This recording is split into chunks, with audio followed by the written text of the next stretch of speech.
Okay, so the recording has started and also the transcription has started.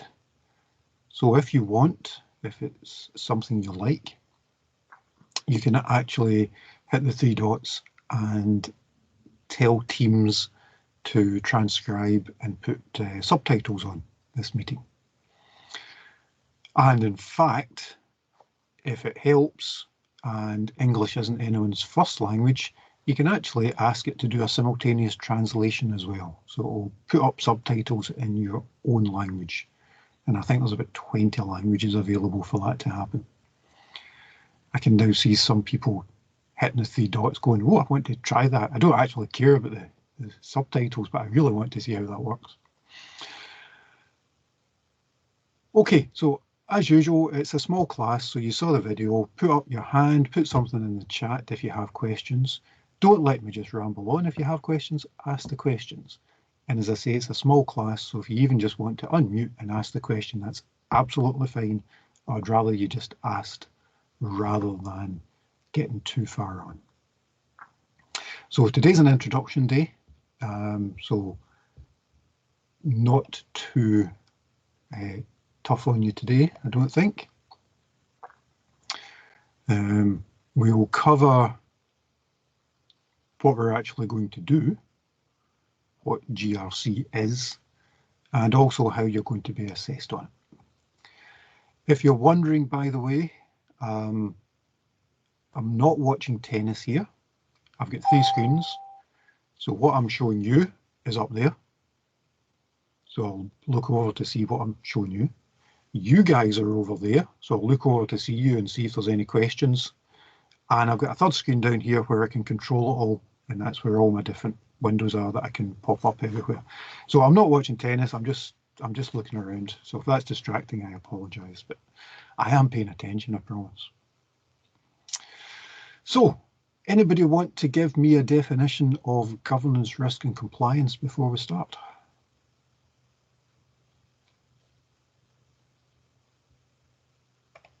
Is it to do with handling maybe sensitive data, frameworks that need to be followed to ensure there's no misplacement of information that maybe shouldn't go somewhere? I'm sort of off the top of my head here.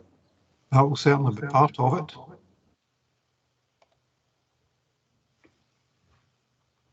Was making sure you're compliant with any legal responsibilities. Definitely. Legal is definitely part of it too. Any other suggestions?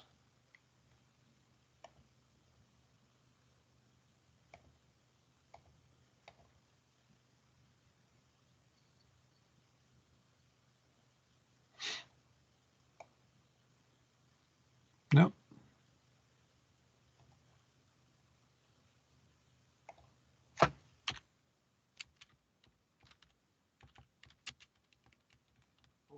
Fortunately, I've got a presentation that hopefully will give you an idea of what we're talking about. So let me see if I can pop this up on the screen for you.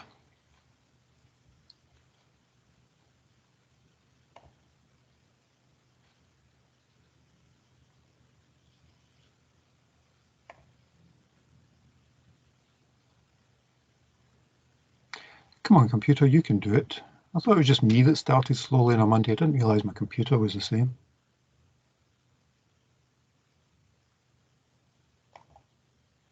Oh, there we go. Okay, so we're going to be doing governance, risk, and compliance. And the idea with these things is that all organizations need a framework within which they operate. And that framework will include a whole bunch of different things. Someone mentioned legal frameworks and staying within the law. That's the compliance part. So you have to stay within the legislation framework The legislative framework, the rules, the regulations, everything for where your organisation operates. You'll hear me use the word organisation a lot, by the way. GRC covers all sorts of things, but it's applicable in all spheres. So it's not just business, it's organisations in general. A business, a charity, a social, I've forgotten the term.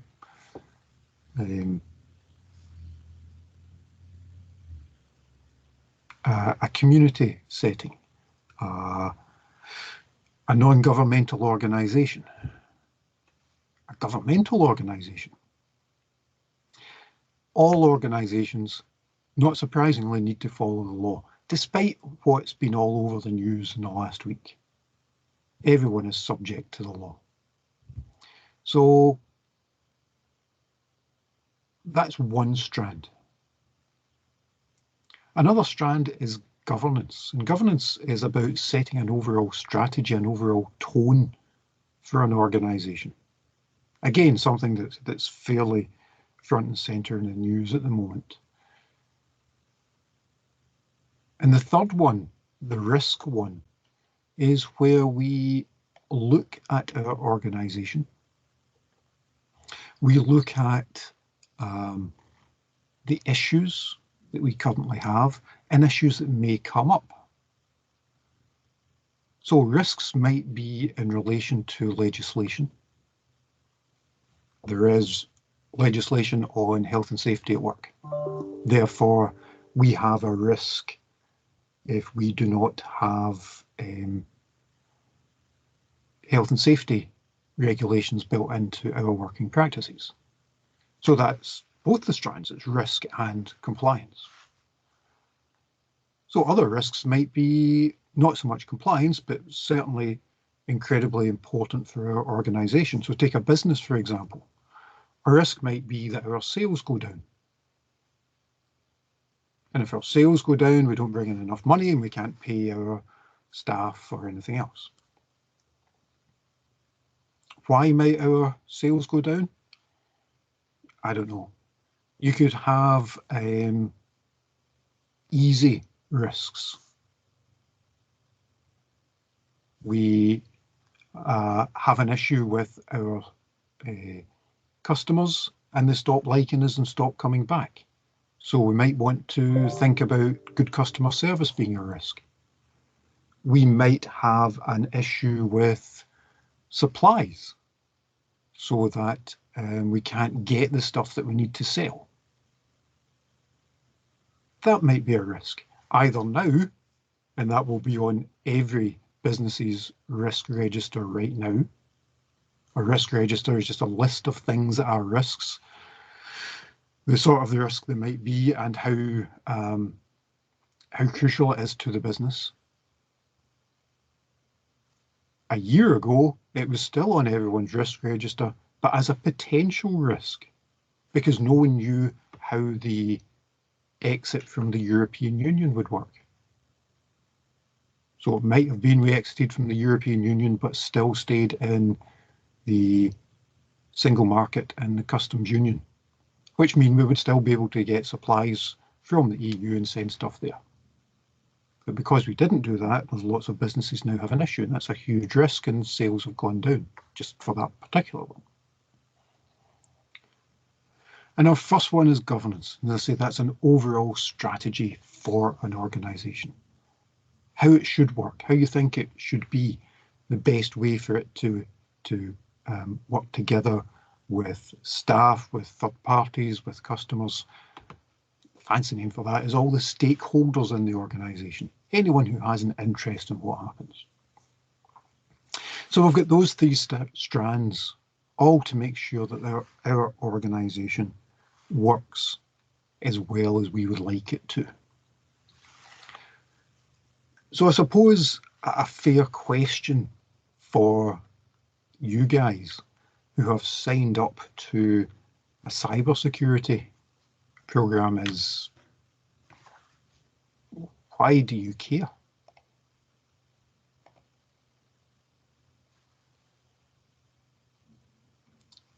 I happen to think that all knowledge is useful, so you should be excited to learn about new things no matter what they are. But in terms of the programme, I realise that's probably not quite enough information. So let me give a more nuanced reason about why you should care.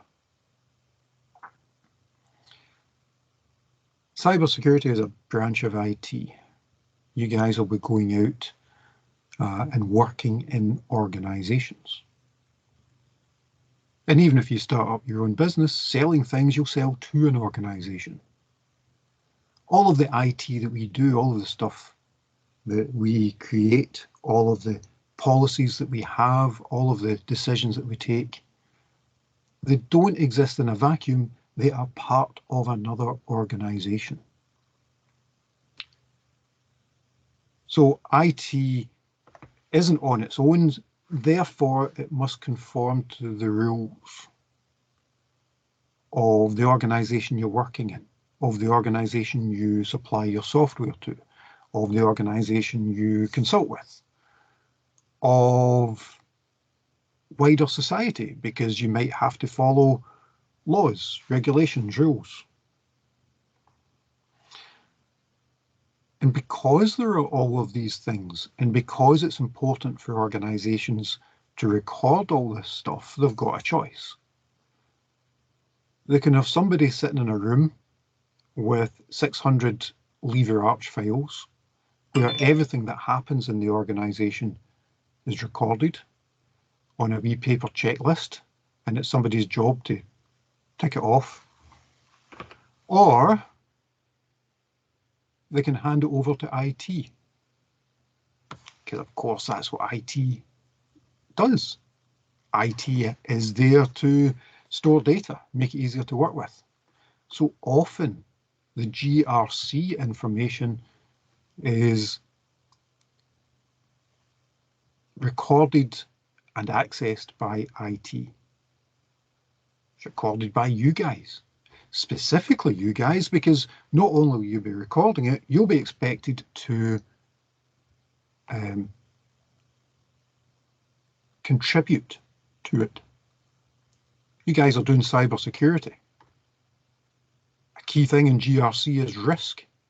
So the first thing that somebody's going to do is walk into your office and say, okay, cybersecurity expert, what are the risks for this organisation? Tell me what I should be worried about. Tell me how much I should be worried about them.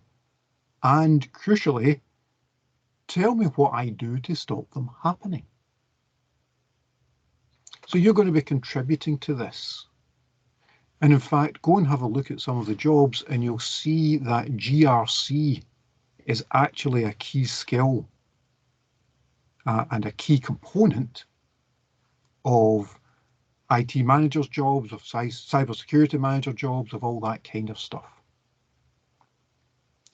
Because if nothing else, you guys need to make sure that you conform to the legislation. You guys need to make sure that you're not breaking any laws, because not surprisingly, that has some quite severe consequences. Not just for the organisation, but for the people involved. So if you're a director of an organisation, you actually have responsibility.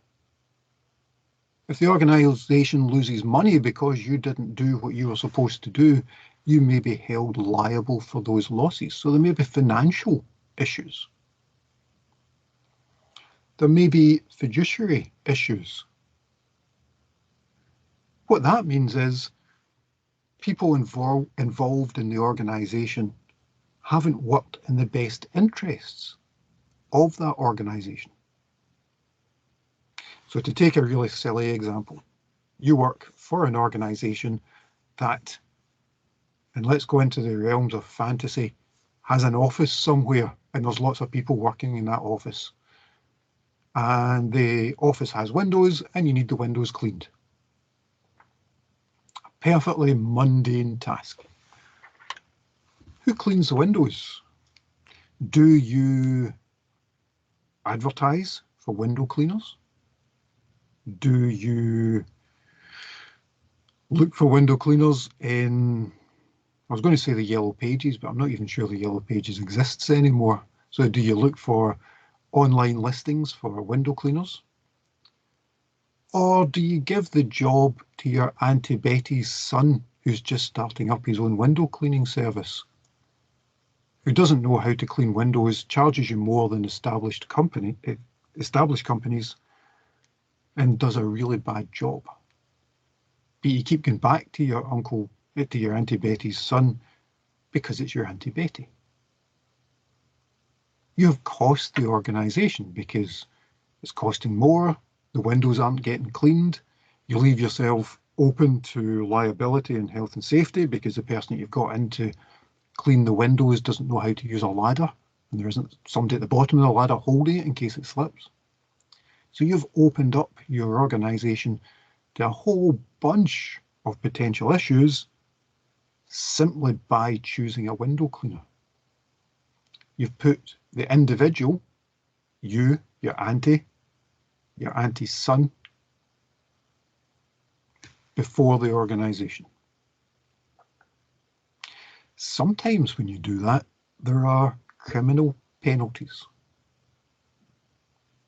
So if you produce a set of accounts for your organisation, and that accounting package isn't just incorrect, it's deliberately incorrect.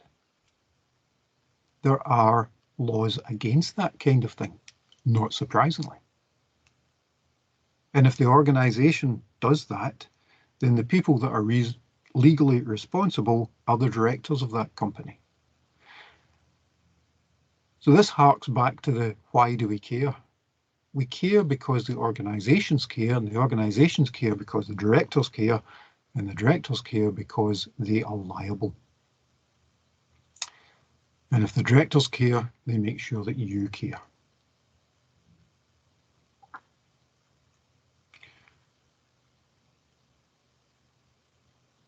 You can make sure that that doesn't happen. So, like I said, there are legal issues for health and safety. Something goes wrong and somebody's hurt. You can be prosecuted. But the key word there is can. Not will be, can. And one of the ways you avoid being prosecuted is to show that certain things have happened. That the person on the ladder, so I'm still on my window cleaning kick, it's almost like there's been a seagull outside my window and it's just left a big down my window and it's on my head. So the person up the ladder cleaning the windows, if you can show that they have received training on using a ladder safely, that helps. If you can show that there's a procedure that says if there is someone up a ladder, you must have someone at the bottom of the ladder holding it to stop it slipping. So you can show that they've received training, you can show that there are policies in place for how they do that. If somebody then decides, I saw it, I'm going up the ladder anyway, that then becomes their issue and not yours. It's not quite as clear cut as that, but you take the point. If you have a record, if you have a framework to show that you have done certain things, then it can help in mitigation for these kinds of issues. And that's where a GRC framework comes into play. And again, you'll be expected to contribute to that. You might even be expected to manage that. So that's directors who are legally responsible for their organisation. But what if you're not a director? Well, you still have responsibilities. The example on your screen there, excuse me, is from America. But the thrust of it stands. So this person was sent to jail, was fined for authorizing computers without authorization and deleting files. Basically, it was an IT administrator. They were fired, and the organization, rather stupidly, left that person with access to all their systems. So you cybersecurity gurus, tell me, is that a good idea? So this rather hacked off IT administrator thought, stuff you, went back in, deleted files, deleted a whole bunch of things, and caused a whole set of issues for his employer. And the question I have is, where was the policy for, firstly, access to systems? So where's your computer access policy? And where's your policy for employees that leave the organization? Did you have them, and were they followed? And I rather think in this case, the answers are no and no. That's one of the things we'll talk about, how we can mitigate these issues. Because all this organization had to do was make sure that as soon as an employee is removed, their computer access privileges are removed. Actually, I'd go a wee bit further. The policy should be when a decision has been taken to remove an employee, their privileges should be revoked, and then you tell them. But hey, that's just me. So if anything goes wrong with these things, and you're a director of a big company, how do you know what's going on?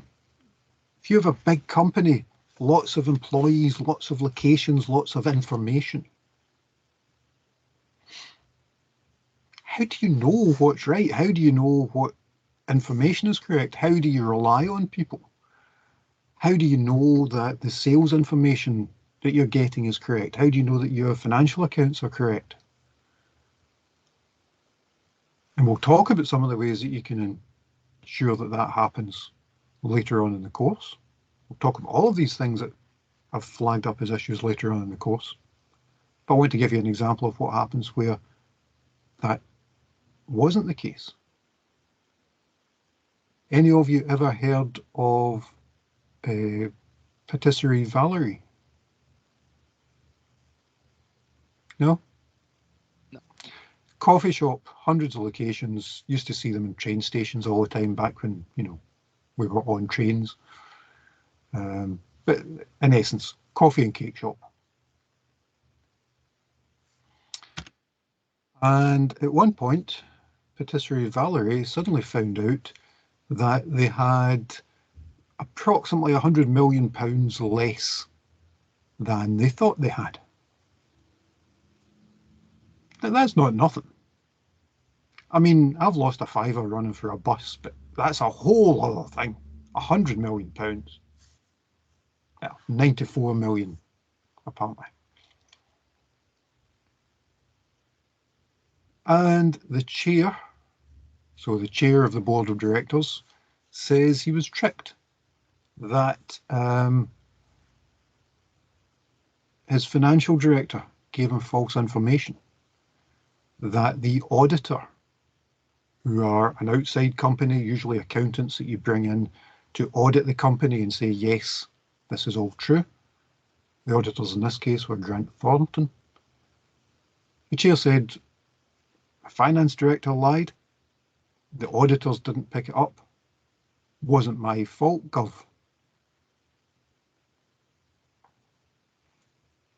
And the company went bust. Not surprisingly, when you have accounting fraud, or potential accounting fraud, because I don't think it's come to court quite yet, and have £94 million less than you expect.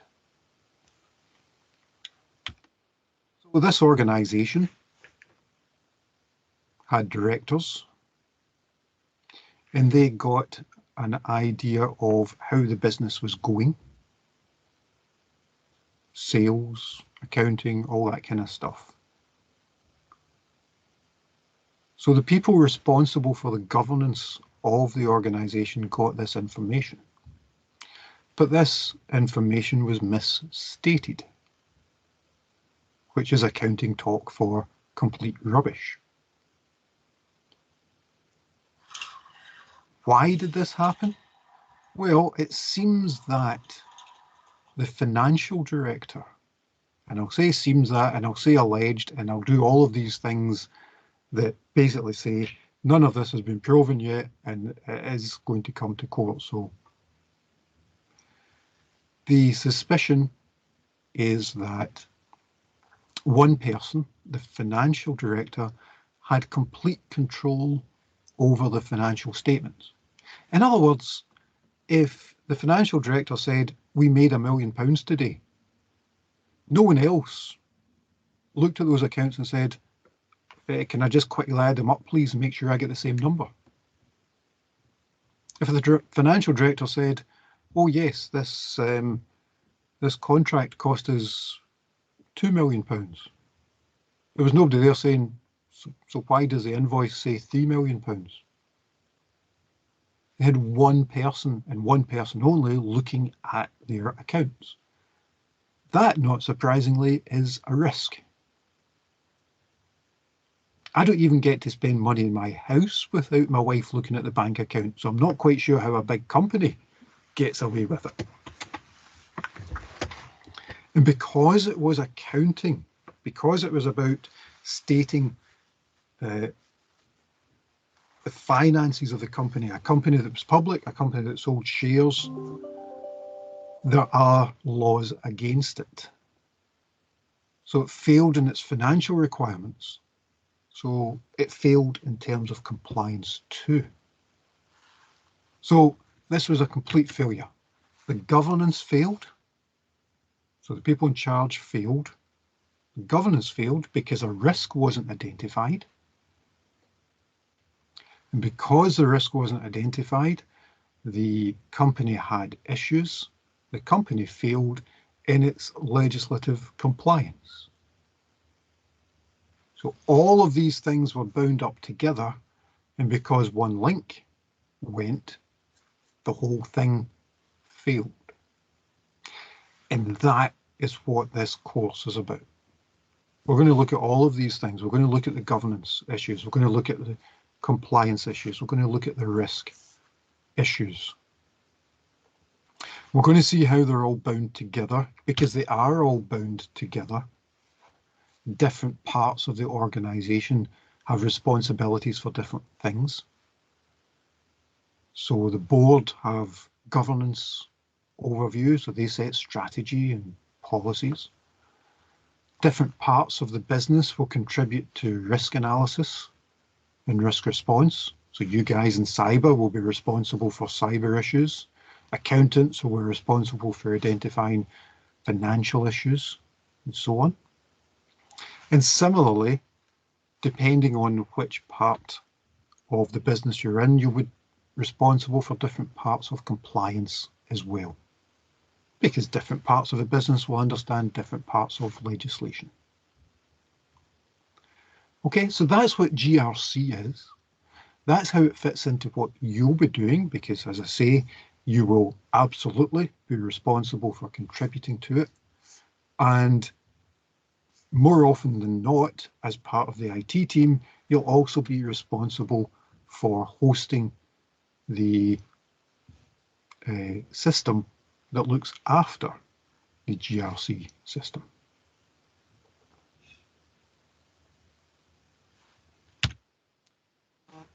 So that's the overview. Any questions about that?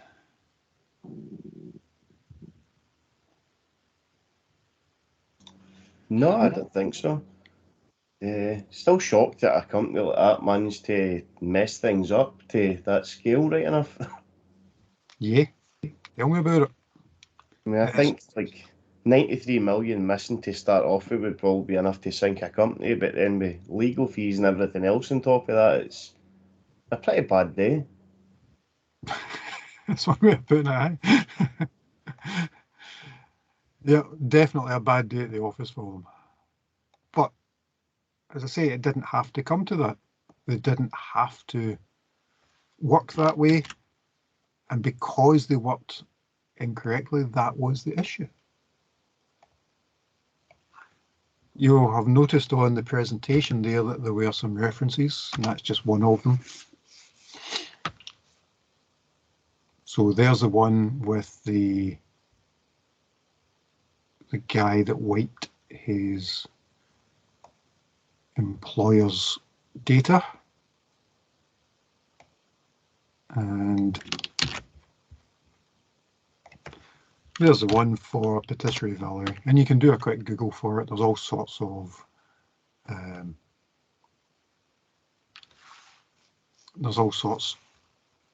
articles on the web that you can find. Hilariously, this guy here, Luke Johnson, the chair, after the company collapsed, do you know what he did? He wrote a column on how to run a business for the Sunday Times for over 2 years. I just, however.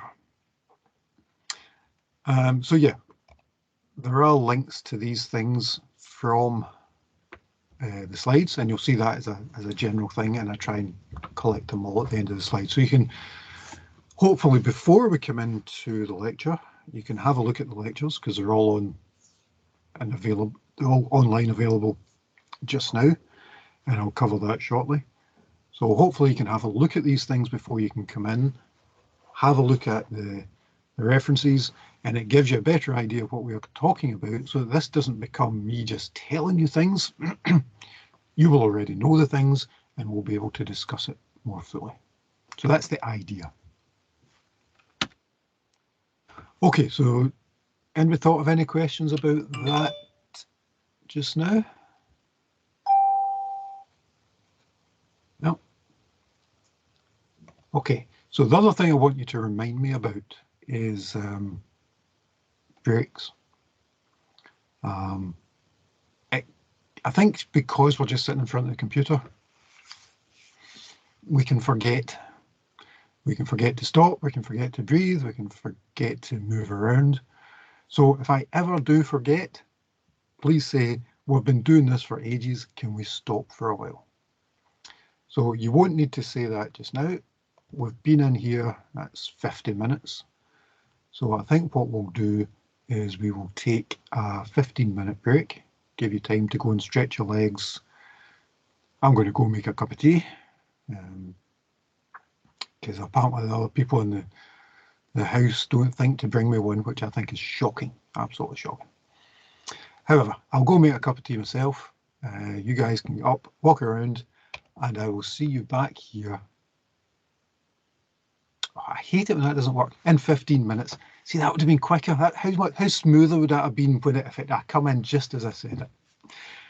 Okay, I'll see you guys in 15. See you soon. Okay.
Okay, welcome back.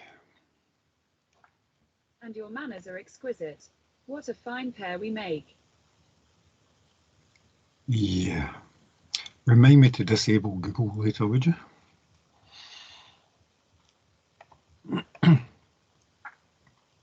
Okay, while I was making my tea, I did something that I forgot to do when we started, because I usually have a quick look to see what's around. So this is governance, risk and compliance jobs in Glasgow, or within 10 miles of Glasgow anyway. There's Arnold Clark, need a risk analyst. There's PricewaterhouseCoopers. They're looking for a graduate that knows about GRC.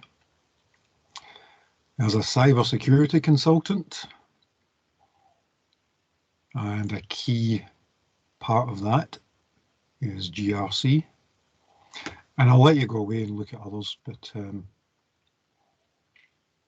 the jobs are out there. So this is it's a key thing for you. And I think one of the things I didn't say, I forgot to say, is this isn't in your course because we sort of sat down and thought, oh, let's do this. I mean, we did, but we didn't just do that. We checked. So we have regular meetings with business, with organisations, with all that kind of stuff, and they're telling us this is what they need. So that's part of the reason you're getting it just now. And that seems a reasonable reason, because it's going to help you get a job. Okay, so anybody thought of any questions from the first part before we move on?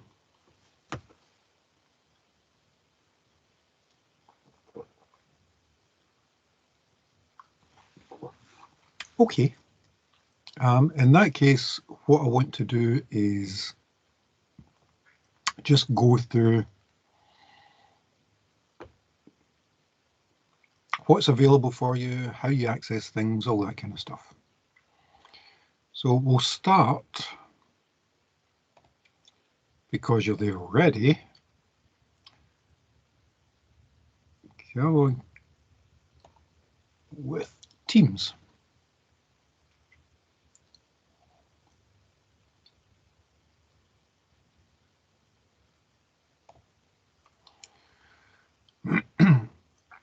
So you have a specific team set up for you. And there's information available on your team as well. So there are channels down here. We don't particularly need more than one just now, so it's just a general channel. If we need more, we can set them up. But along the top of the channel, there are tabs.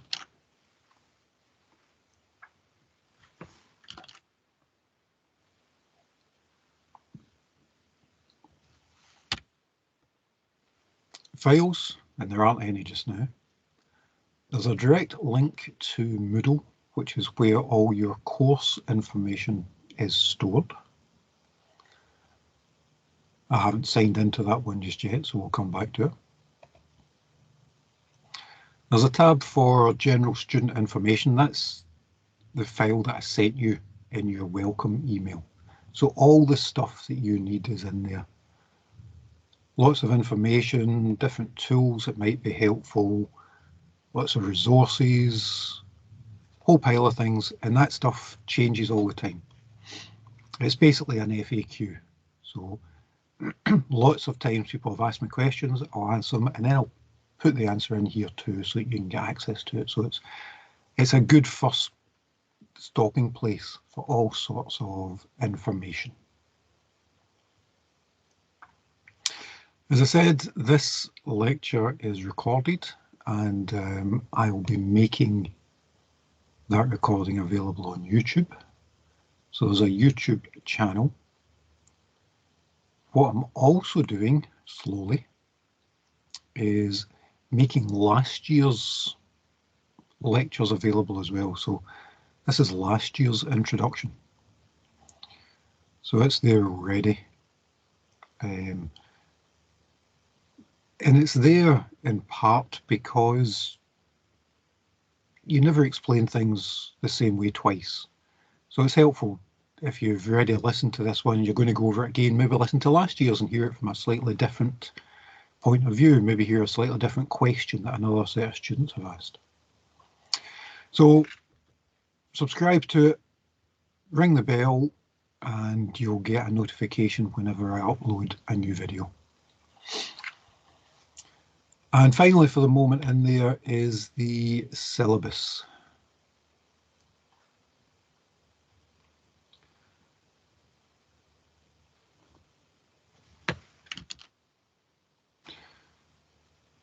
Okay, so it gives you a list of the weeks. So this is the 17th, so we're on to week 2, introduction.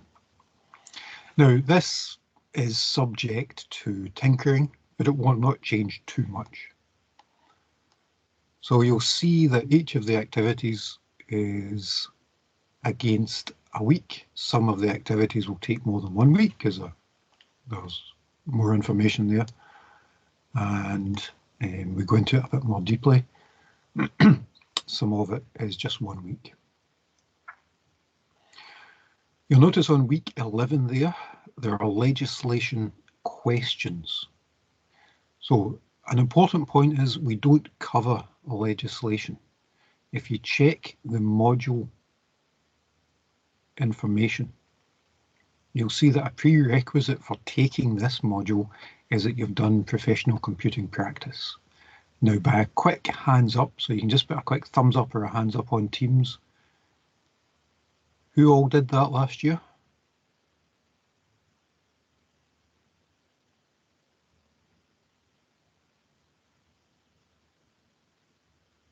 Some of you, but not all of you. Okay, so most of you. I did. Okay. All right, you can put your hands down, thank you. If you only want to do one thing, by the way, instead of putting your hand up, you can also sort of like it, so you can give me a thumbs up if I'm asking things like that. So if you see mine there on the Teams, it's a wee thumbs up, so just let me know. Okay, so the reason I asked that is we don't have legislation lectures, we have legislation questions. The assumption I'm making, because it's a prerequisite, is that you have done the legislation already. If you haven't, I'll tell you about that shortly. However, I've put aside time where if you have any questions, so bits that you didn't understand where you did it, or questions as it links in with this topic, that's when we'll do them. And similarly, the final week is a student-led revision. So basically that's open house for whatever you want to do. Having said that, pretty much every lecture is an open house for what you want to do. In that I've got material and I'll be presenting that material, but we have time to explore it and we certainly have time to take your questions, okay? Now, something new this year is in that yellow box.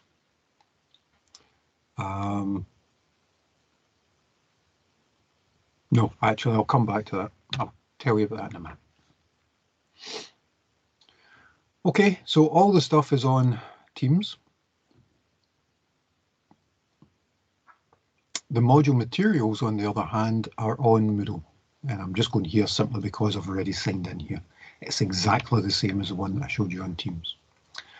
What I am going to do is I'm going to change into a student mode so that you're seeing this as you see it, because what I've got on here is, well, see things like this subject panel sample pack.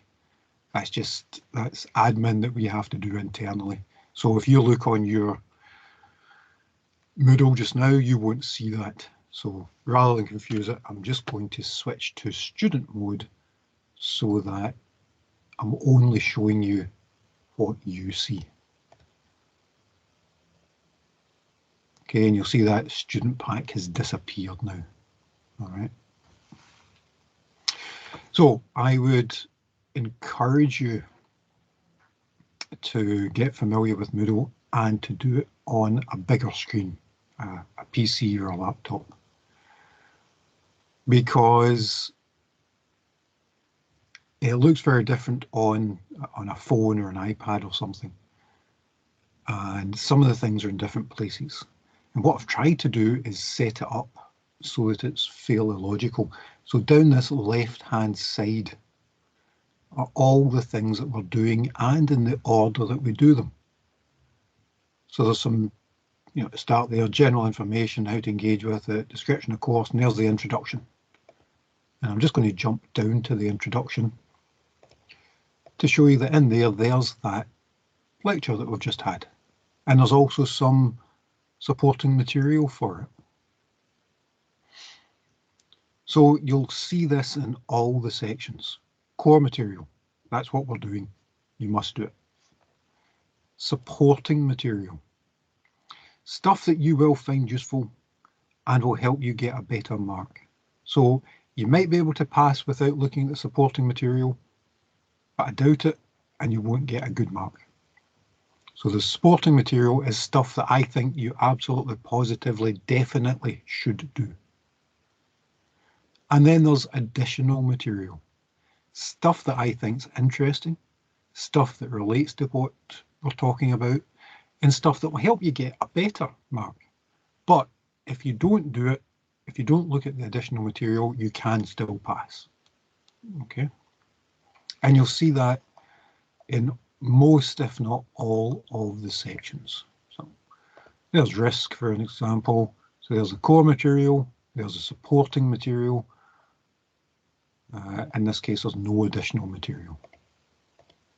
Governance, core, supporting, and there is some additional material. Okay?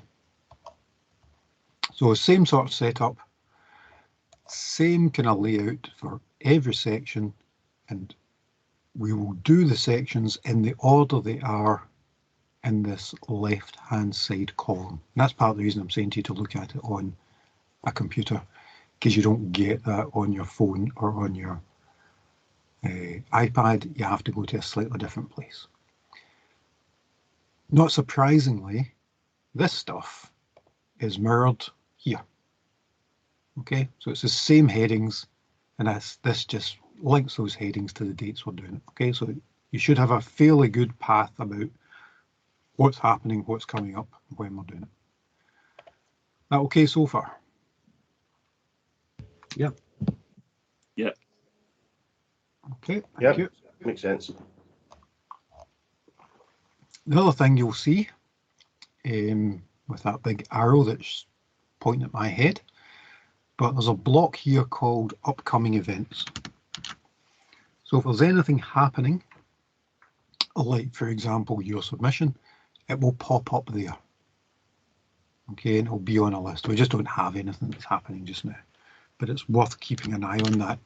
Hence the big animated arrow saying you definitely want to look over here.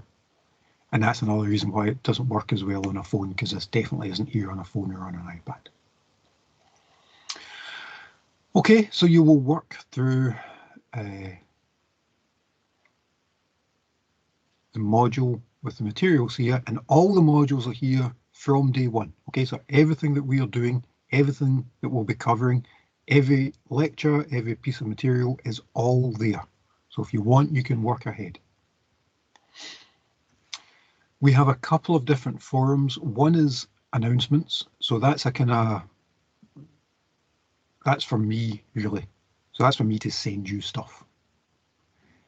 For discussions, we've got a discussion forum, and I'm suggesting this year we don't use it. I'm suggesting this year we use Teams, because we're all on there anyway, doing this kind of stuff. So rather than have it in two different places, let's keep the discussion to Teams. And on a similar note, if you have questions, put them on Teams. Don't send me an email.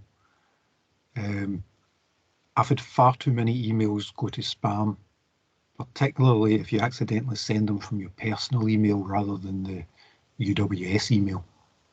And if it comes up in Teams, I'm more likely to see it, and everyone then gets to see the question and the answer, and it will probably help other people too. So don't send me an email, put it on Teams.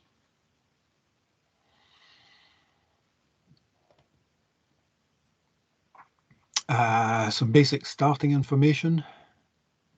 You'll see, for example, that there's all these checkboxes. Because we're working remotely, normally what we would do would be in a class, and I'd walk around and I'd peer over your shoulder and make sure you were doing stuff, and I can't really do that just now. So one of the things I want you to do is activity completion. Basically, I've done this, okay, click. All right, and that just lets me see that you have seen this stuff and you've done it. Okay, and I want you to do that for all of this stuff so that I know that you've gone through the things, and it helps me make sure that you guys aren't falling behind.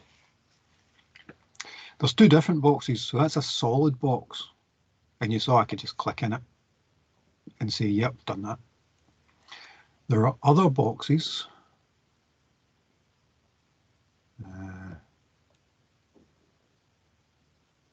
like this one, which are dotted. They get clicked by the system. Okay, so you can just click to say, yes, I understand the assessment regulations. But in order to click this one, you actually have to click into the information. Right? Once you've done that, the system will then click that box for you. So solid one, you click it. Dotted one, you have to do something. And it's usually just click into it or click on it. Okay so far? Yep. Okay. So here's the course description. And given what I've just said in the introductory lecture, you'll see that kind of fits in with what this says. We're looking at governance and governance frameworks and how information is controlled, which is what one of you guys said right at the start. We're looking at risk management and auditing. We're looking at legislation.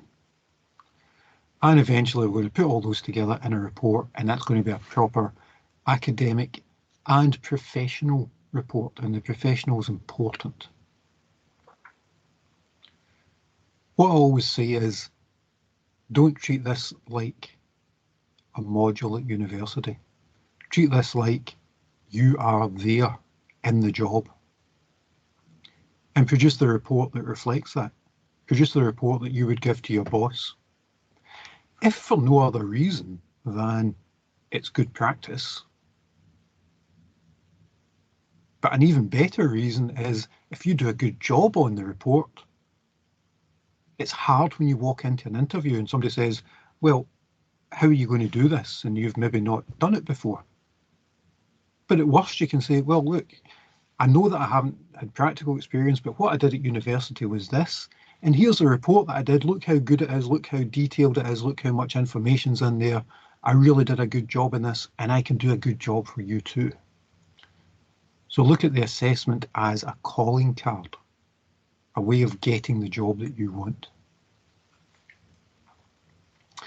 And as part of that, understand what the learning outcomes are and how they are going to help you pass the module and get a good job later, because that in essence is what it's about. I would always encourage you to do other educational things, like come back for a master's or something, but you guys are in honours, and the odds are that for many of you, your next step will be into industry. So make sure that you've got something that you can be proud of and show people when you make that step.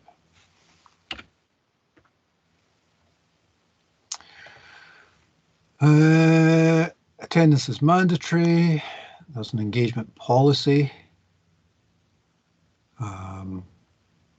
And there are policies for all sorts of things, and I've put links to them in there, as well as links to where I am. Of course, that's a lie, and I'm rarely in E270. I think I've only been in it 6 times in the last 2 years, so Teams, basically. Okay, and then we get to our introduction, which is what we did. And after we've done this, and out of here, what you'll do is go through the supporting material. So some of it I will do in class. So for example, if I look at governance there, I've got a whole bunch of materials there that I'm going to show you because it's important to understand how governance works. But the ones for this section are videos, and I'm not going to sit here and watch videos with you. You can do that on your own. Okay, so it'll depend what the stuff is. And finally, for the introduction, there are course texts. Different books that you will find useful and helpful for this module. Whoops.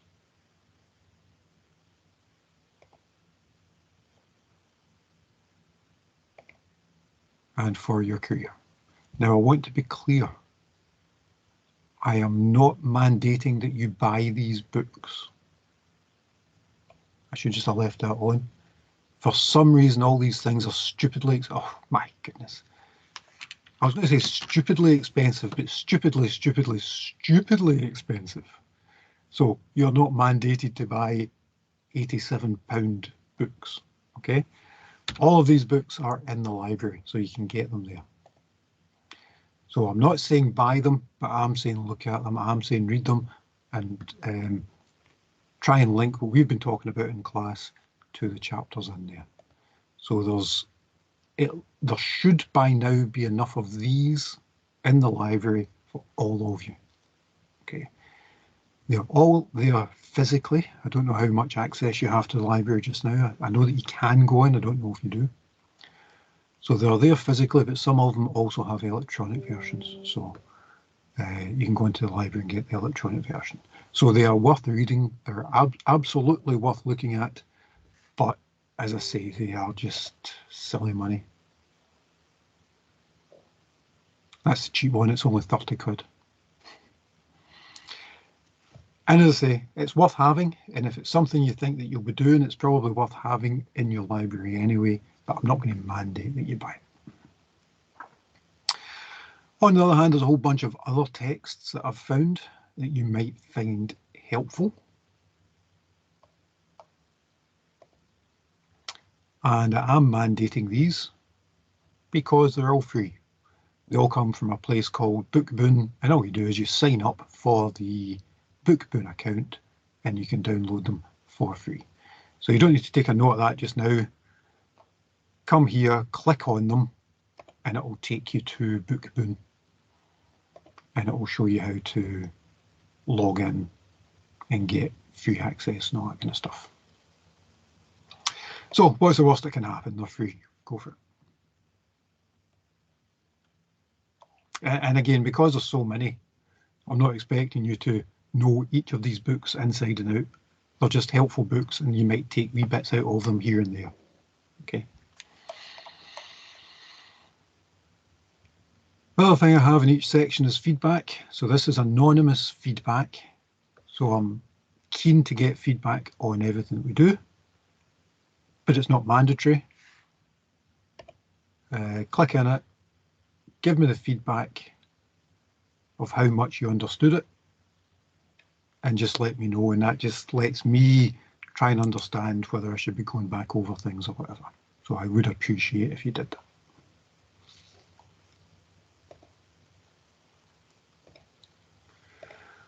Okay, that takes us to the next bit, and that is assessments.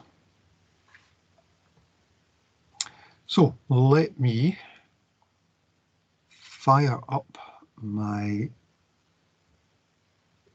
assessments presentation. Anybody, any questions just while I'm doing that?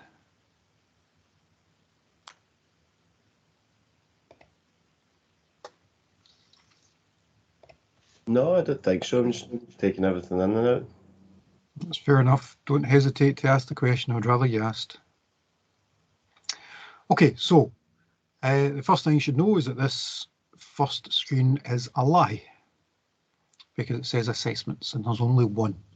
There used to be more than one, and the feedback that we got was that students preferred a single assessment. Of course, since I changed it, the feedback I'm getting is that students would prefer multiple assessments. So you can feed it in, but when you do feed that in, please do remember that I've tried both. So it's not, why is Tony so stupid that he only gave us one assessment? It's because it was for feedback, and it just seems to always be the way that whatever feedback I take on, it's the wrong kind and somebody else disagrees. So please let me know what you think, but be kind. Okay, so you are going to create a report. That's it, one report, and that's worth all of your marks.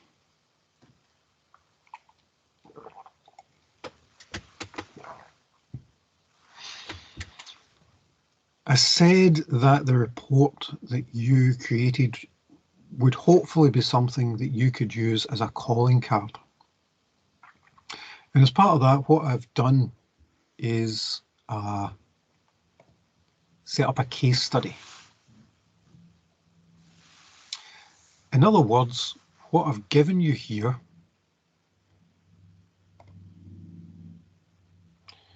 is a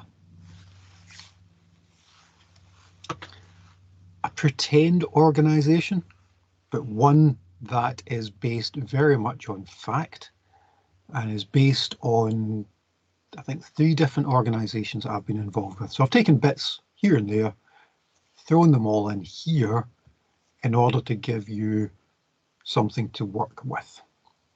Okay, so your first job, not surprisingly, is to read the case study and understand the case study. If you don't understand the case study, your next job would be to ask questions about it. And that's a key part of what you have to do. Everybody understands what they do, but they understand what they do is in their sphere. So this morning I came onto my computer and it told me that my password had expired after 30 days and I needed to change it. Now, we'll leave aside the fact that that's a really stupid idea anyway. I don't like that. It's a terrible thing, and I would tell anybody that it's a terrible thing from my point of view. The people who ask me to change the password think it's a key component of their cybersecurity system, and it ensures that passwords are properly changed, and that helps with security. To which my reply would be, make people change their passwords every 30 days and all they'll do is write them down because they can never remember what it is. Point is, we've got a difference of opinion. And the same happens when you ask anybody in an organisation about what they do. Why do I have to fill in this form? What a complete waste of time. And the person who you're filling the form in for thinks that it's the best thing ever because it gives them the perfect insight into what they are doing. All of which is a long way of saying this case study is also subjective. So it may be that certain things are amplified that shouldn't be, that there are certain things that are played down that shouldn't have been, that it contains things that are incorrect, or at least not completely correct, or could be viewed from a different point of view. So you should be asking questions about this. Anywhere where it's not clear, anywhere where there could be more than one outcome or more than one reading of it, you should be asking. I'm not going to go into detail in the case study just now. I had hoped that you would all have read it. How many of you have read it by a quick thumbs up?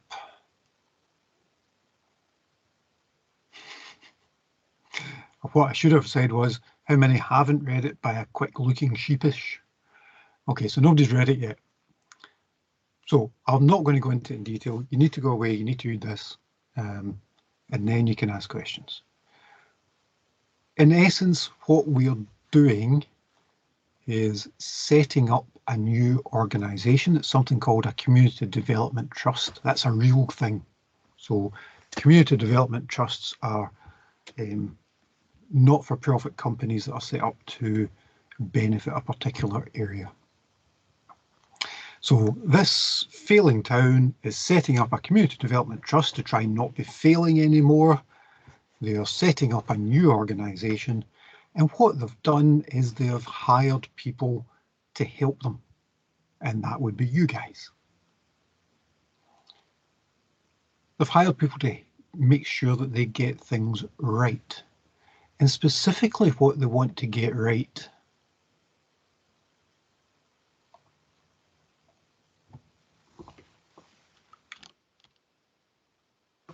is this. Now, it says your report should include, but is not restricted to. Should probably say must. But anything else that you think is helpful, you should put in.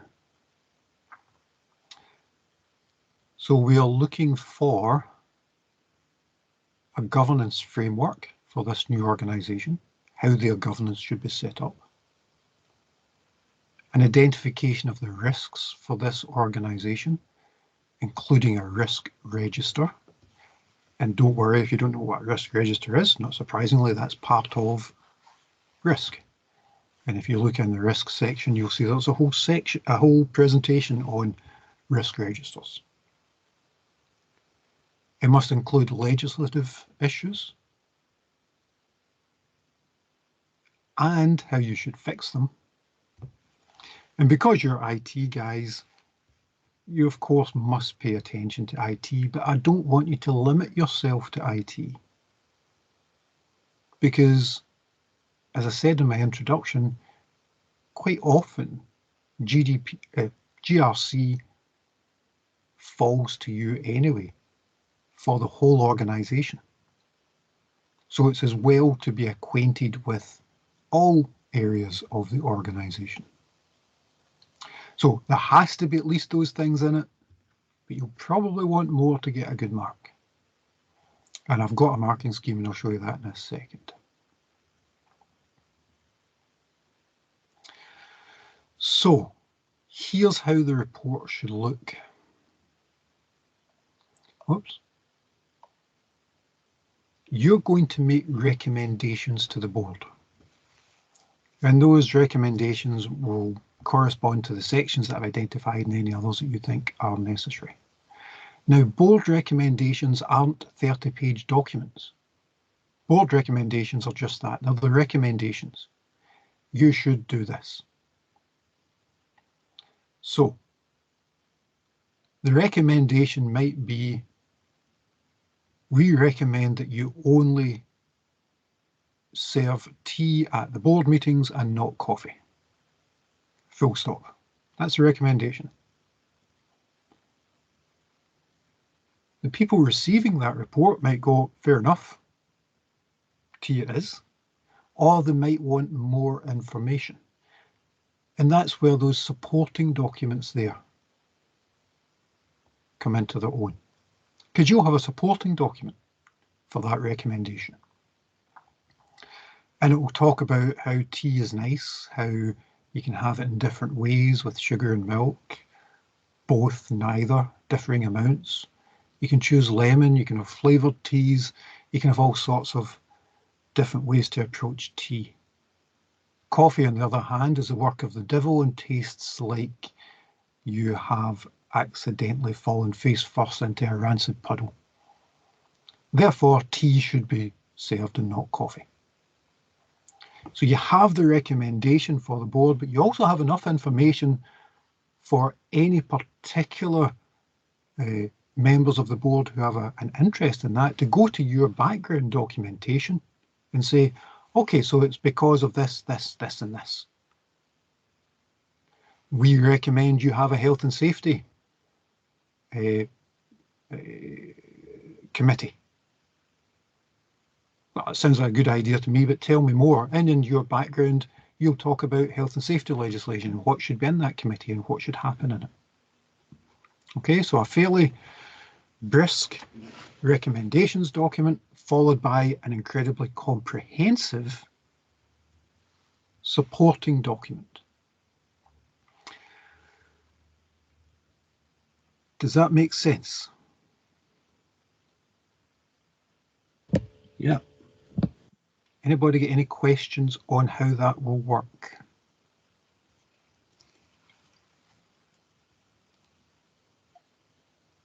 Not really just now. I think once I've read through it all and such, I'll probably have questions then, but not Fair now. enough. Don't ever hesitate to ask them, okay?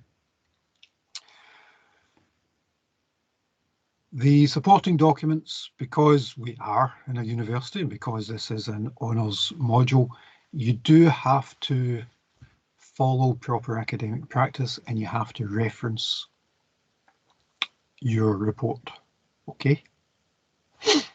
If you're not sure about that, may I draw your attention back to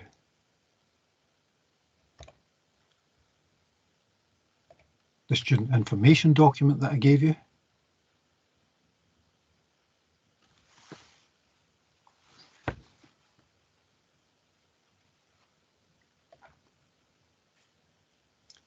Which talks about how to reference, has links to the referencing guide, information on it, and also tools that you might want to use for referencing. So there's a whole bunch of information in there. Because you're honours guys, I'm not going to go through it, I'm going to leave it there, but if you have questions about it, come back to me, okay? But you should know this sort of stuff by now. The only place in my house that I've got to set up is facing out into a window. And there are two possible ways that this can work. It is either so horrible that it's completely dark and you can't see me, or it's so nice that the sun's so bright that you can see half my face and I can't see anything at all. So give me a second till I close the curtains.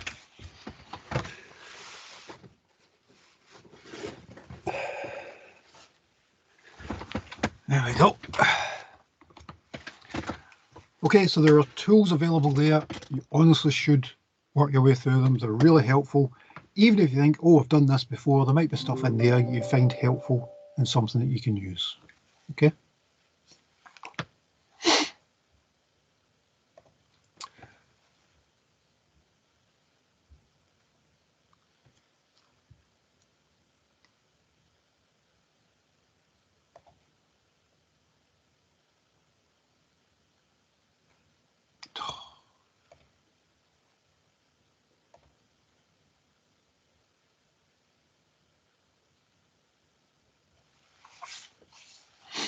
I don't know if you can see that there.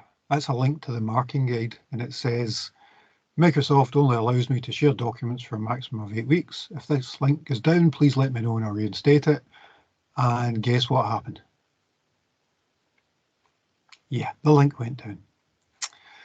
Okay, so I'll come back to the marking scheme, but it's a full marking scheme and we will discuss that in full before we leave this, okay? Do not let me forget. So the report is worth all of your marks. And one of the things I'm really keen on is that you don't leave it till the week before, because this should be a good report.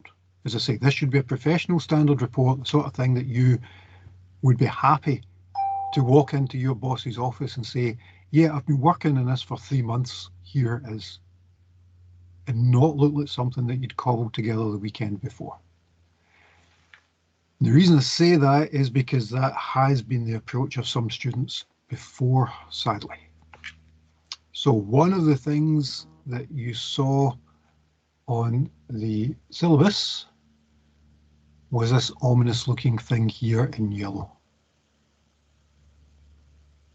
So what I want you to do is write the report as we are going through. So as we learn some stuff about governance, I want you to start writing up your report in terms of the case study, so that by the time you get to the assessment being due in, all you're really doing is bringing all these things together, making it all work as one thing, and you've got a lot less work to do at the end. So what you will find that you will get is an assessment every week. And the assessment is basically 500 words of your report on what we've been doing.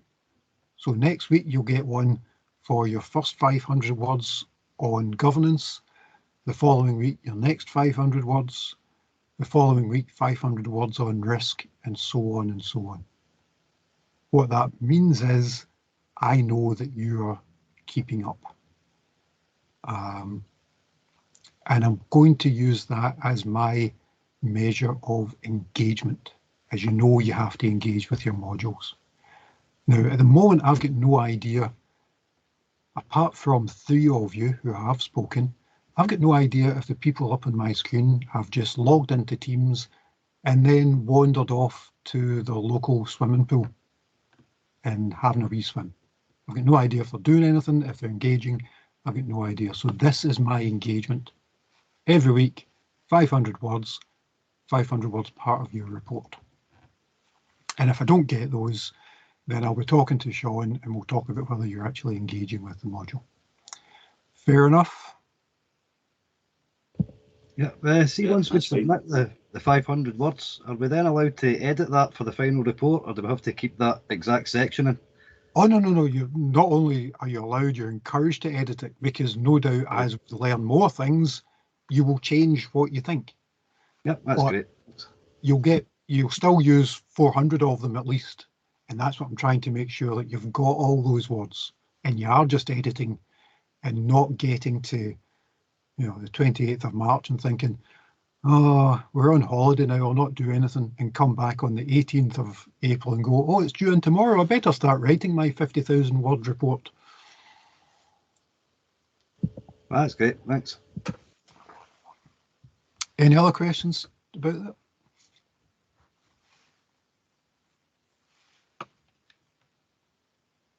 Okay.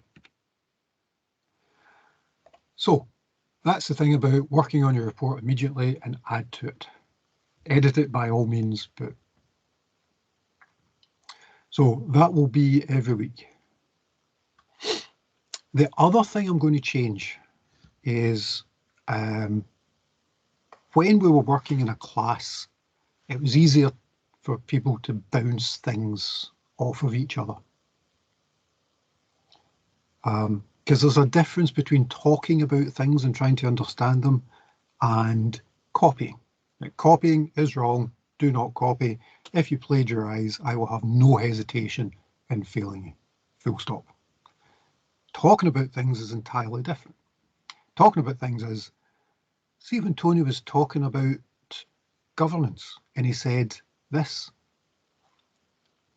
did you think he meant A or do you think he meant B? And someone else going, oh no, that's not what I took out of it at all, I took out X. So you can talk about all these different things and come to the conclusion that Tony was talking rubbish and he's an idiot. And that's fine as long as you're talking about it. So that's going to be part of what these meetings are in the future. So we will have the stuff that I'm doing, but then after that, we will have breakout rooms. So basically I'll split you into groups of about 4 so that you can chat about the stuff and write it up as you're going along. I'll pop into the breakout rooms if you have questions, but it just means that you've got other students to talk to bounce ideas off of, and to try and get a better understanding of what's going on. As I say, it's new this year, I'm trying it, I hope it will help. What I found last year was because everyone was working at home, because they were all on their own, some people, not surprisingly, were finding it really difficult because there's no support, there's no help, there's no how do we do this. So that's how I'm going to try it this time. So I'm going to mandate that we actually have these breakout rooms to have a chat about things. For those of you that are sitting there without cameras, without microphones, now would be a good time to make sure that you get a device that has a camera and or a microphone. If nothing else, use your phone. So you can go into Teams on your phone and use the camera and the microphone on your phone. And it will definitely be workable. Because when you're chatting to each other in your breakout rooms, you really will want to actually chat. So the submission date, as with everything else, is all already on there. I haven't put it in Moodle, so that's a lie too, but it is on Teams. So it's due in on the 19th of April. So basically you're off for 2 weeks at the start of April. Easter Monday is the 18th, so we don't have a lecture on the 18th. So I've set it for the 19th. The idea being, if you've got any last minute questions, and it would have to be really last minute, you can ask me on the 19th before you submit. So it'll be, 2 o'clock on the 19th or something like that.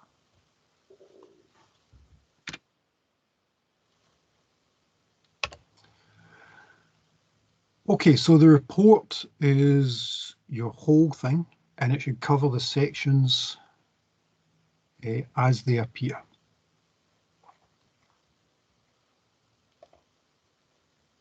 So basically, if there's a section on it on Moodle, you probably want a section for it in your report.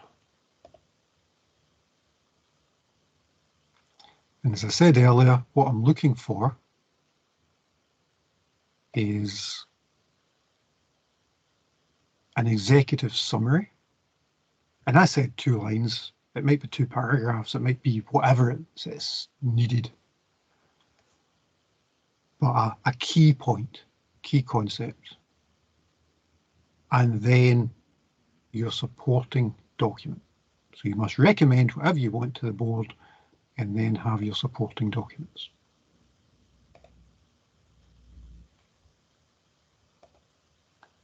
The main bulk of the report then should be that supporting document or supporting documents. And the reason I'm saying documents is you might be doing this as we're going along. So you might have documents that you're creating.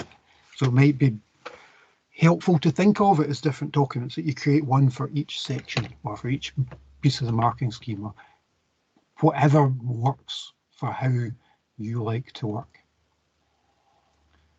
Either way, you will have that information. It has to be properly referenced. It has to stand up on its own, by which I mean I shouldn't be able to look at that document and say, but does this mean this or does it mean that?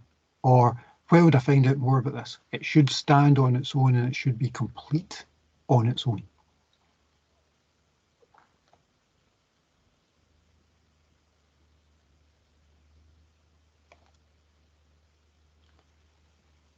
I know that many people set a word count. I don't set word counts. There's a few reasons for that. One is that people will approach their reports in different ways.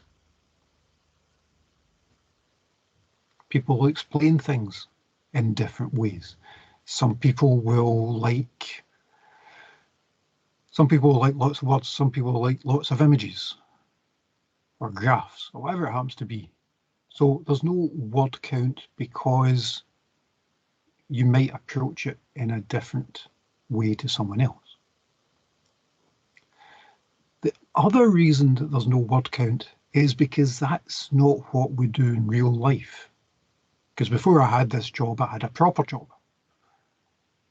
And I never said to any of my staff, I want a report on the best firewall for our network. Oh, and by the way, it needs to be 1,200 words or less. I wanted a report on the firewall, and the professional approach to that is to say, okay, here's the report, here's what you need to know, and nothing else.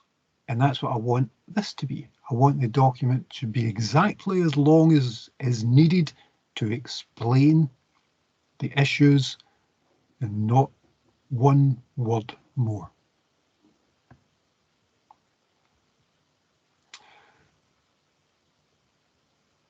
I said it had to be professional, and I'm giving marks for the presentation as part of that.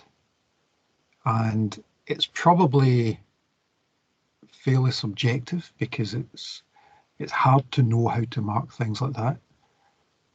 But it's exactly the sorts of things you would expect. If I see a document that's got 8 different typefaces, that doesn't have headers, that looks as if it's been thrown together at the last second, that's going to get a low mark. If I see a document that looks like a single document that's all been put together and all works together, that's going to get a better mark. It should be professional, and that's the word I'm going to keep coming back to. But because it's also an academic report for this module, it will have to be properly referenced. Any questions so far?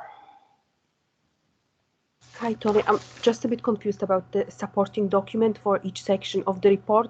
Is that something that we have to submit on top of the report? Or is No, it embedded? I'm not sure. I think I'm not explaining it well. I don't mean a different document, a different part of the document. So different sections or appendices, however you want to think about it. Okay. So you might have a section that talks about governance as a topic. You might have a section that talks about risk as a topic. So I don't mean a different document. I mean a supporting part of the document, a section, an appendix, however. But no, not a different document. So there's only one document, one report, all together. Is that okay? Okay. Thank you. Okay. Any other questions just now?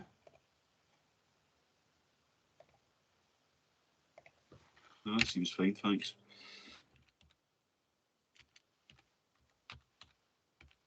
Okay.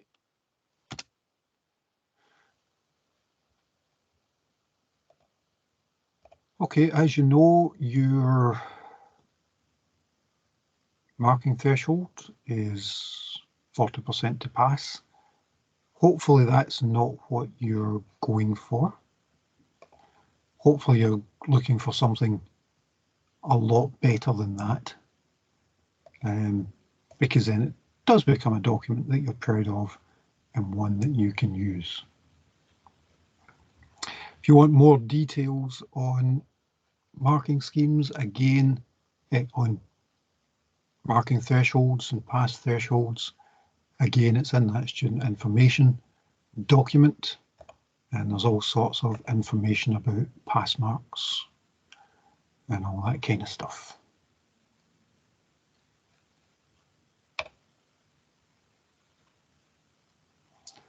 Okay, so think about it as an audition piece.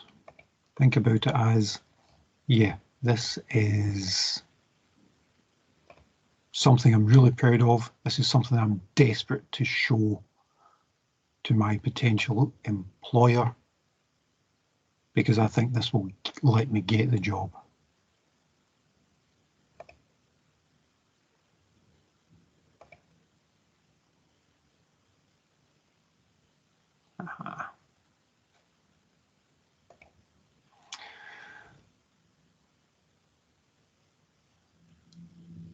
Sorry, I'm just pausing in case there's any more questions just now. No.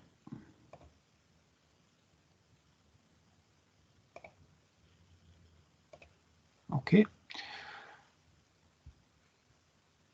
Let me then show you a document that we skipped over. And what I'm going to do is I'll put it on Teams so it's always there for you.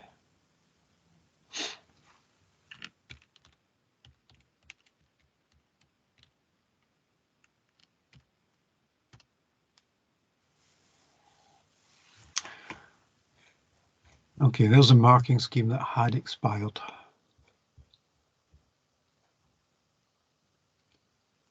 And is now back.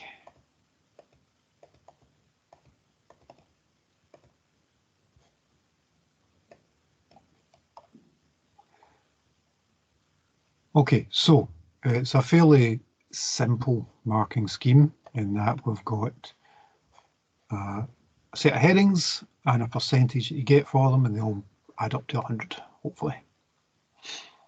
And they all, not surprisingly, link into the syllabus. Governance, risk, ITIL, COBIT, and the marking scheme talks about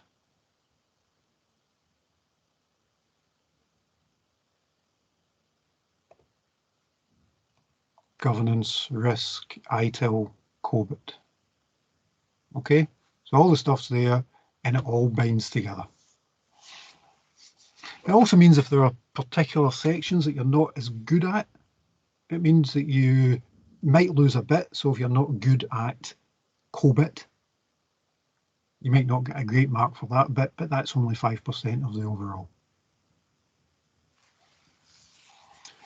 So different percentages for the taught sections. Another 10% for legislation. 10% for presentation, so a full 1/10 of the marks for presentation, and another 10th for referencing. So they are quite big. And you can look at that in one of two ways. You can think, my goodness, that's a lot of marks for those things. How am I going to do that? Or you can look at it and think, oh, that's good. That's a lot of marks for something that's actually really easy to do, which is making sure that my document looks good and is properly referenced. Get all that done and you're halfway to passing.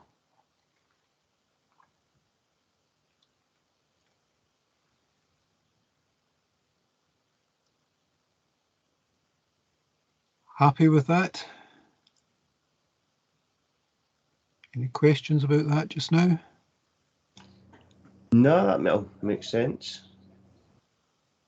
Okay. Okay, so you have a pass rate and make sure you've understood what we're trying to do. So I said that when I was going through the Moodle part. Make sure you understand the course descriptor and the learning outcomes, because that will help you get a flavour of what I'm looking for in the report, because it has to address those things. And as I also said earlier, everything's available right now. You could, if you wanted, actually you couldn't because I want to be here and it's a key part of engagement that you are here, but you could in theory take all the materials and go do this on your own. I wouldn't, don't, because you won't, but in theory you could. Because you have to attend.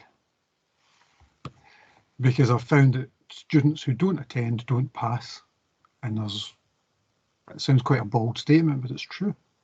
If people don't turn up, they don't pass. And I don't just mean turn up, I mean turn up and actually engage. My favourite, you'll notice that this meeting started before I got here. I deliberately set up all my meetings like that in the same ways, you know, if we're in a classroom, you guys will come in early and you'll chat. I've set up the virtual meetings for the same way. If you want to start it early and come in and chat, go for it. And in the same way, I don't close them down at a particular time. I let whoever's last out close it down, as it were. So my record so far is that I started an online meeting, I left, and when I came back on the next day, the meeting was still running. One person was still in it because they hadn't noticed the meeting was finished, and they just started up, gone away, left their computer on and hadn't noticed. So the meeting lasted 24 hours, although the person who kept it going for 24 hours wasn't even there for 24 seconds of it. So that's a long way of saying turn up, be here, it really does help. If you don't, again, we'll need to look at whether you should really be here at all. So, don't be late, he said, looking with a hard stare at the person who only appeared in the last 10 minutes, even though we started 2 hours ago. You know who you are. All the stuff is there, so read ahead. Some people will want to read all this stuff, but what I'm asking you to do is at least read next week's stuff so that you're well prepared and you've got a good idea of what we're going to be talking about. Don't forget that even if I don't specifically talk about it in the meeting, you're big boys and girls doing an honours module. So all the stuff that's anywhere, in the lectures, yes, but also in the tutorials, in the links, in the recommended stuff, that's all examinable, and I'm looking for that kind of stuff to be there. So if you don't understand anything, just ask. Now, there's not an awful lot of point in asking me a month later. I would rather you did than didn't, but I'm not sure how helpful it will be if you're already a month behind. So that goes back to the, I'm going to make sure that you submit things on a weekly basis. And if not, we'll have a chat about why not. But ask questions as we go along, preferably as they're happening. But if not, have them ready the following week. You'll notice we started this morning with a wee chat. Next week, we will start with a any questions from last week section. And I'll always do that. And if I happen to forget, then ask me anyway. So ask me as we're going along, or ask me as soon as humanly possible afterwards. So we'll have this bit where we talk about the material and you ask hundreds of questions like you have today before we go into a tutorial part. And as I say, this year that's going to work with breakout rooms where you'll get split up. And I'm going to do it randomly, so you'll be with different people every week. You can talk about different things every week to get a better understanding of what's going on. Any questions about that?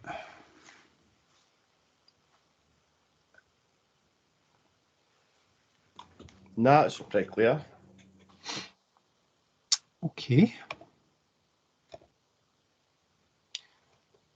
In that case, one last thing on Moodle that I haven't mentioned. So all the stuff's down the side. We're doing it in the order that it comes in, except for this bit. So you've got a load of sections that start with a hash. Those are the prerequisites. Those are the legislation things, and those of you that did do professional computing practice will recommend them. We'll recommend them, we'll remember them. Okay, so I've just copied these over from professional computing practice for your convenience. So if you've done PCP, you hopefully will already understand this and you can apply it straight to the case study. If you haven't or you've forgotten it, the stuff is there. And when I am talking about covering legislation, I mean, there's an awful lot of legislation. So I'm limiting the scope to these things here. If you want to talk about other things as well, I'm absolutely up for that. But I would expect you to be talking about these things that I've identified. So at least those, more if you're so inclined. So that's the ones with the hash. They are required, but we won't be doing them. So there'll be no class. But if you remember, I did say that we would dedicate one meeting where if you have questions on legislation. So I won't be teaching all those things, but if there's things that you want refreshed on or things, well, anything really, you can ask in there. But that's down to you.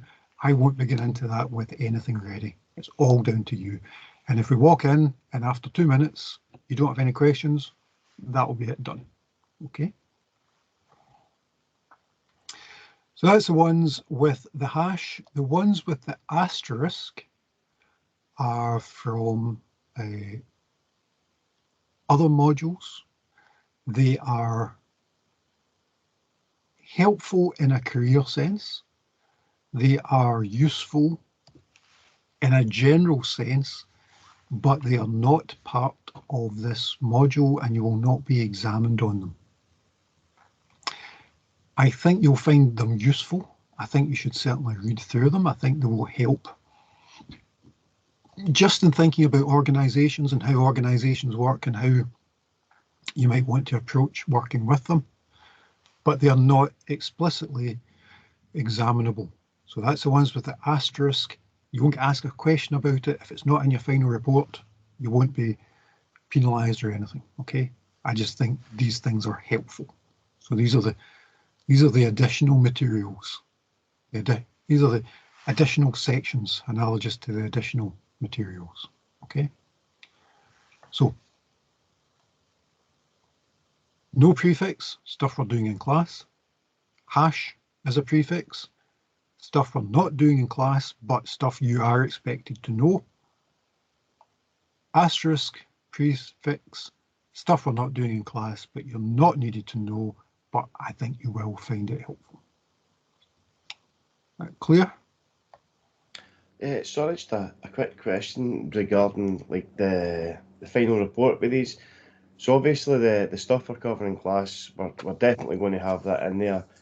But the stuff like the hash mark and the asterisks would be, just looking at them, a lot of that would probably be relevant to the things, the report. So having them in would help. No. The hash, the ones with the hash are in your report. So that's the legislation part of the marking scheme. Oh, right. Sorry, I've misread that there. Okay, so legislation is in there. You should be doing legislation. The reason it's got a hash is because I won't be explicitly teaching it. It was a prerequisite for the module. Yeah. In essence, I'm expecting everyone to have done professional computing practice. Okay.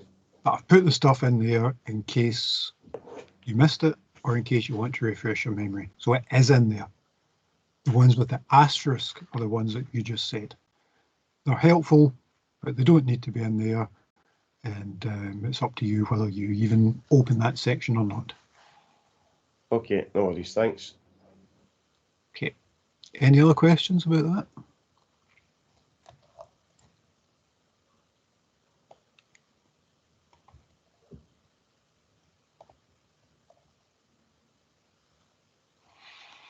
Nope.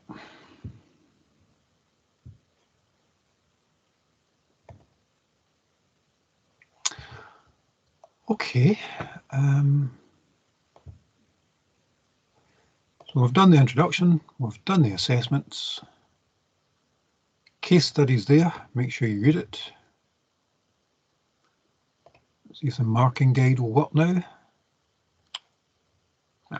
So you can get the marking guide on Teams.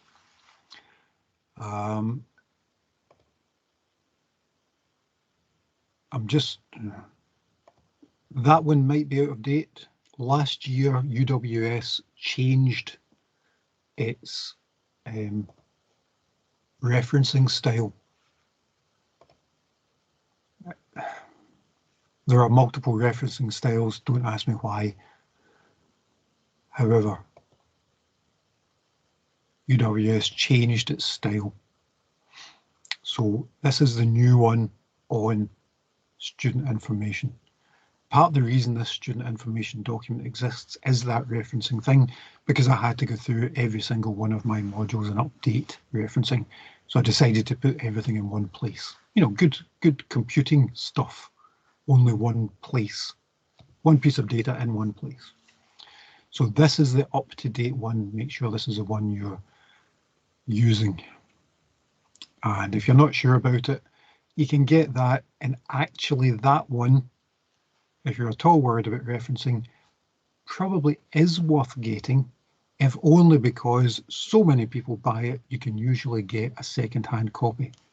I've got one up there, and it cost me £2.79 in Amazon. So if you can get a cheap copy, it probably is worth getting if you're at all concerned about referencing. And if you're doing an honours programme, you probably should be concerned about referencing.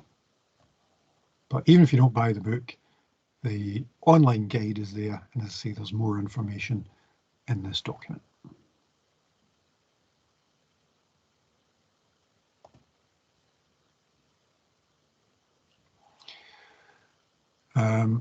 I had made a discussion forum for questions about the case study, but again, I think we'll keep that on Teams, just so that we've got one place where we go to for everything. I will keep an eye on this just in case, but if we keep it on Teams, I think that's best. And what I'll do actually is I'll create a new channel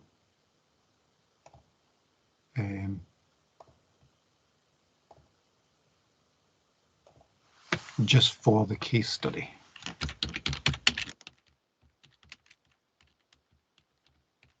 Okay, so if you have any questions, any discussions you want to have about the case study, we'll do it in there.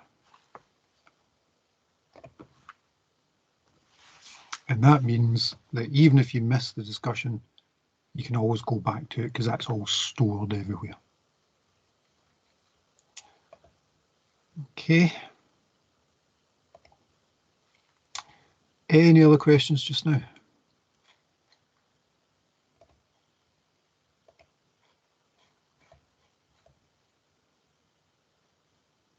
Okay, let me stop the recording.